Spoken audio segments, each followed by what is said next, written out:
ദേശീയപാത 66-ലെ Periya ചാലിങ്കാലിൽ toll Plaza സ്ഥാപിക്കാനുള്ള നീക്കത്തിനെതിരെ പുല്ലൂർ പെരിയ ഗ്രാമപഞ്ചായത്ത് ഭരണസമിതി രംഗത്ത്. വെള്ളിയാഴ്ച രാവിലെയാണ് ജനപ്രതിനിധികൾ പരസ്യ പ്രതിഷേധവുമായി റോഡിൽ ഇറങ്ങിയത്. This news sponsored by Shobhika Weddings, Big Mall, Kanyanad, Kozhikode, Koilandi and Kutyadi. ദേശീയപാത 66-ന്റെ വികസനത്തോടനുബന്ധിച്ചുള്ള സർവീസ് റോഡിന്റെയും ഓവുചാലിന്റെയും പ്രവൃത്തികൾ പൂർത്തീകരിക്കാതെ പെരിയ ചാലിങ്കാലിലെ നിർദ്ദിഷ്ട ടോൾ പ്ലാസ തുറക്കാനുള്ള അധികൃതരുടെ നീക്കത്തിനെതിരെയാണ് പുല്ലൂർ പെരിയ ഗ്രാമപഞ്ചായത്ത് ഭരണസമിതി ഒന്നടങ്കം പ്രതിഷേധവുമായി രംഗത്തിറങ്ങിയത്. ദേശീയപാതയുമായി ബന്ധപ്പെട്ട് കിടക്കുന്ന പഞ്ചായത്ത് പരിധിയിലെ പെരിയ, പുല്ലൂർ, കുണിയ എന്നിവിടങ്ങളിലൊന്നും സർവീസ് റോഡുകളുടെ പണി എങ്ങും എത്തിയിട്ടില്ല. മാത്രമല്ല, പഞ്ചായത്തിലെ പ്രധാന ജനസിരാകേന്ദ്രമായ പെരിയ ടൗണിന് സമീപത്തായി പാതിയിലെത്തിയ സർവീസ് റോഡ് 2 ആഴ്ച മുമ്പ് നെടുകെ പിളരുന്ന സാഹചര്യവുമുണ്ടായി. ഇങ്ങനെയെല്ലാമുള്ള പശ്ചാത്തലത്തിലാണ് വെള്ളിയാഴ്ച രാവിലെ പഞ്ചായത്ത് കാര്യാലയത്തിൽ നിന്നും സംഘടിച്ചിറങ്ങിയ ജനപ്രതിനിധികൾ നിർദ്ദിഷ്ട ടോൾ പ്ലാസ സ്ഥലത്തേക്ക് മാർച്ച് നടത്തിയത്. സൂചനാ സമരമെന്ന നിലയിൽ നടത്തിയ March panchayat president doctor C K Sabitha ഉദ്ഘാടനം ചെയ്തു.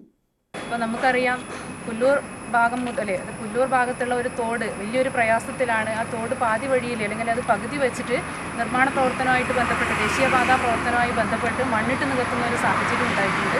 അവിടെയുള്ള കൃഷിക്കാരെല്ലാം കൃഷിയിടത്തിലേക്ക് ഈ തോട് ഗതിമാറി ഒഴുകുന്നത് വഴി കൃഷി ഇറക്കാൻ പറ്റാത്ത ഒരു പ്രയാസത്തിലാണ്.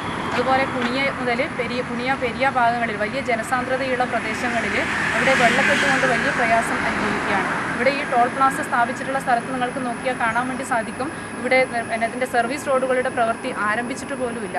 അതുപോലെ തന്നെ കേളോത്ത്, അതുപോലെ പൊള്ളക്കട ഭാഗത്തുള്ള വലിയ രീതിയിലേക്കുള്ള വെള്ളക്കെട്ടും അതുപോലെ തന്നെ സർവീസ് റോഡ് പ്രവൃത്തി ആരംഭിക്കാത്തതിൻ്റെ ഭാഗമായിട്ട് വലിയ പ്രയാസം അനുഭവിക്കുകയാണ്. ഇവിടങ്ങളിലുള്ള പ്രദേശങ്ങളിലെല്ലാം ഈ ദേശീയപാതയുടെ ഇരുവശത്തും ഡ്രെയിനേജ് സംവിധാനം ശരിയായ രീതിയിൽ നടത്താത്തതിൻ്റെ ഭാഗമായിട്ട്, അതുപോലെ തന്നെ പ്രവൃത്തി പൂർത്തീകരിക്കാത്തതിൻ്റെ ഭാഗമായിട്ട് ഈ പ്രദേശങ്ങളിലുള്ള ദേശീയപാതയുടെ ഇരുവശത്തുള്ള ആളുകൾക്ക് താമസിക്കുന്നതിന് വെള്ളക്കെട്ട് മൂലം അവിടെ താമസിക്കാൻ പോലും പറ്റാത്തൊരു സാഹചര്യമാണ്. അവരെ മാറ്റി പാർപ്പിക്കേണ്ടതായിട്ടുള്ളൊരു സാഹചര്യം വന്നിരിക്കുകയാണ്.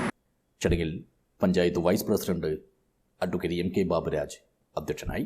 വിവിധ പാർട്ടികളെ പ്രതിനിധീകരിച്ച് മെമ്പർമാരായ സുരേഷ്, ബിന്ദു, ഷാഫി എന്നിവർ സംസാരിച്ചു. മെമ്പർ രതീഷ് കാട്ടുമാടം സ്വാഗതം പറഞ്ഞു. ഒരാഴ്ച മുമ്പ് പെയ്ത കനത്ത മഴയിൽ പെരിയയിലും കുണിയയിലുമെല്ലാം സർവീസ് റോഡിൽ വലിയ തോതിലുള്ള വെള്ളക്കെട്ട് രൂപപ്പെട്ടിരുന്നു. ഓവുചാലിൻ്റെ നിർമ്മാണത്തിൽ കരാറുകാർ കാണിച്ച അലംഭാവമാണ് ഇതിന് കാരണമായത്. സർവീസ് റോഡിൻ്റെ നിർമ്മാണം അലക്ഷ്യമായി നീട്ടിക്കൊണ്ടുപോകുന്നതിൽ പ്രതിഷേധിച്ച് നേരത്തെ പൊള്ളക്കടയിൽ CPM നേതൃത്വത്തിൽ കരാർ കമ്പനിയായ മേഘയുടെ വാഹനങ്ങൾ തടഞ്ഞിരുന്നു. ഇങ്ങനെ പലയിടങ്ങളിലും പ്രശ്നങ്ങൾ നിലനിൽക്കുന്നത് ചൂണ്ടിക്കാട്ടിയും അടിയന്തര പരിഹാരം ആവശ്യപ്പെട്ടുമാണ് പുല്ലൂർ പെരിയ പഞ്ചായത്ത് ഭരണസമിതി ടോൾ പിരിവിനുള്ള നടപടികളിൽ മാത്രം വേഗതയും കാര്യക്ഷമതയും കാണിക്കുന്ന അധികൃതർക്കെതിരെ പ്രത്യക്ഷ പ്രതിഷേധവുമായി രംഗത്തിറങ്ങിയത്. ഈ മാസം 28-ന് ജനകീയ സമരസമിതി രൂപീകരിക്കുന്നതിനായി വിപുലമായ യോഗം വിളിച്ചു ചേർക്കുമെന്നും പഞ്ചായത്ത് പ്രസിഡന്റ് അറിയിച്ചു. News bureau, Periya.